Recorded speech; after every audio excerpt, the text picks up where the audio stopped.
At this time, I have the honor to present to you the moral leader of our nation. I have the pleasure to present to you Dr. Martin Luther King, Jr.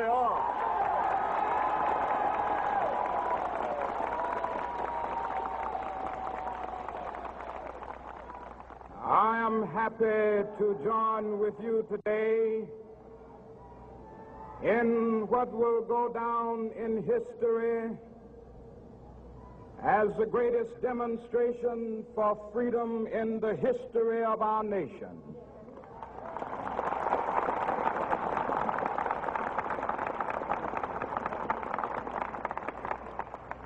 Five score years ago,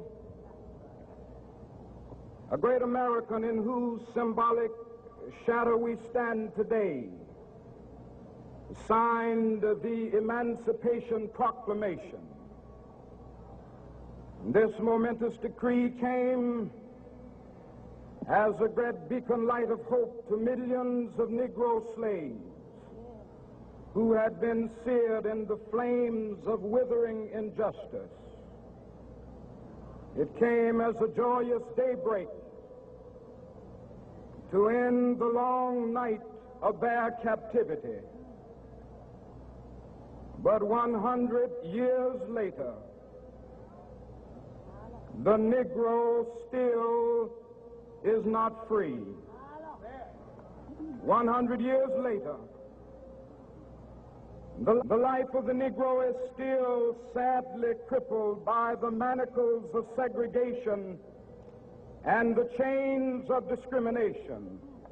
100 years later, the Negro lives on a lonely island of poverty in the midst of a vast ocean of material prosperity. 100 years later,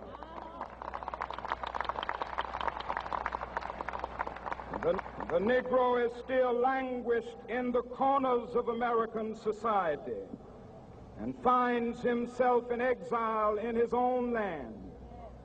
And so we've come here today to dramatize a shameful condition.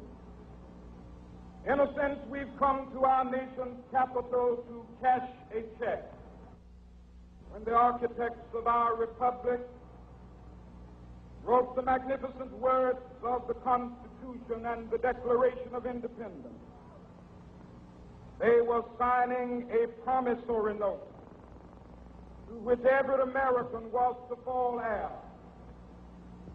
This note was a promise that all men, yes, black men as well as white men, would be guaranteed the unalienable rights of life, liberty,